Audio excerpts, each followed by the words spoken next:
स्वागत है आप लोगों का इस वीडियो में। बेहद ही कंसेप्चुअल क्वेश्चन है और बहुत इंटरेस्टिंग सिचुएशन भी है। तो इसकी क्या कहानी होती है, इसका क्या कंसेप्ट होता है, वो कंसेप्ट भी मैं आपको समझा दूंगा। क्वेश्चन पहले पढ़ते हैं। Consider a gravity free hall. तो एक ग्रेविटी फ्री हॉल है ना, जी नहीं लग रही है यहाँ पर। In which a tray of mass M, एक ट्रे है जिसकी मास एम है, carrying a cubical block of ice of mass M and edge L. और एक आइस यहाँ पर रखी हुई है इस ट्रे में, ठीक है, बर्तन में, और वो रेस्ट पे है, मिडिल पे है। अगर ये बर्फ़ पिघल जाएगी तो बताइए सेंटर ऑफ मास इस सिस्टम का कितना ऊपर जाएगा या कितना नीचे जाएगा। यहाँ नीचे का शब्द का जिक्र हुआ है, डिसेंड, है ना। तो tray plus the ice system, है ना। तो ये ट्रे और आइस का जो सिस्टम है ये पूरा, ये किधर ऊपर नीचे जाएगी। तो पहले मैं कंसेप्ट बता देता हूँ, फिर उस पर चर्चा करेंगे हम लोग कुछ और आगे भी। तो इस सिस्टम पे, ऑन दिस सिस्टम,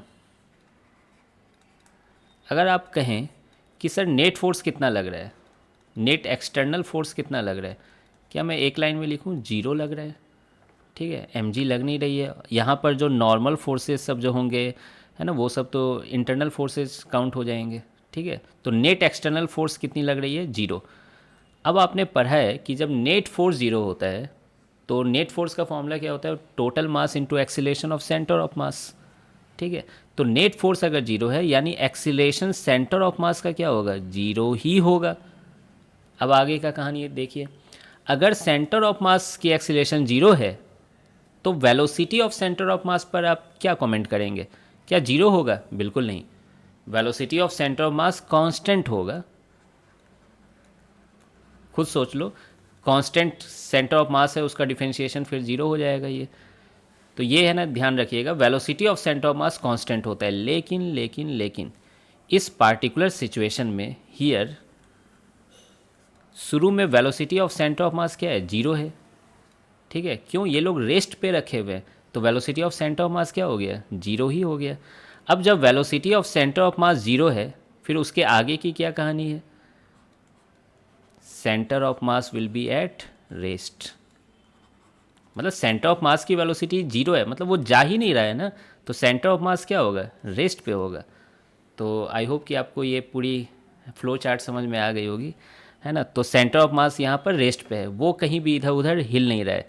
हाँ, क्या होगा, ठीक है, ये भी मैं बता देता हूँ। वेलोसिटी ऑफ सेंटर ऑफ मास 0 है, इसका मतलब ये नहीं कि इंडिविजुअल पार्टिकल्स की वेलोसिटी 0 होगी, वो हो सकती है, ठीक है। सेंटर ऑफ मास रेस्ट पे, इसका मतलब ये नहीं कि कोई पार्टिकल ऊपर या नीचे नहीं जा रहा है उस सिस्टम का, वो जा रहा होगा अंदर, लेकिन जो होल सेंटर ऑफ मास है उस सिस्टम की, वो रेस्ट पे है, ठीक है। तो इसमें क्या हो रहा होगा कि ये मास m है, इसकी सेंटर ऑफ मास कुछ बीच में होगी यहाँ पर, है ना, आइस की।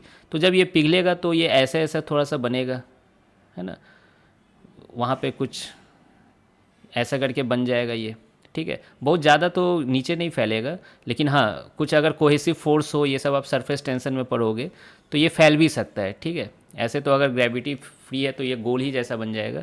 तो हो सकता है कि सेंटर ऑफ मास नीचे आए, किसकी, आइस की, और ये ट्रे किधर जाए, ऊपर जाए उसको काउंटर करने के लिए। लेकिन as a whole centre of mass rest पे रहेगा, जो कि इस क्वेश्चन में पूछा गया था।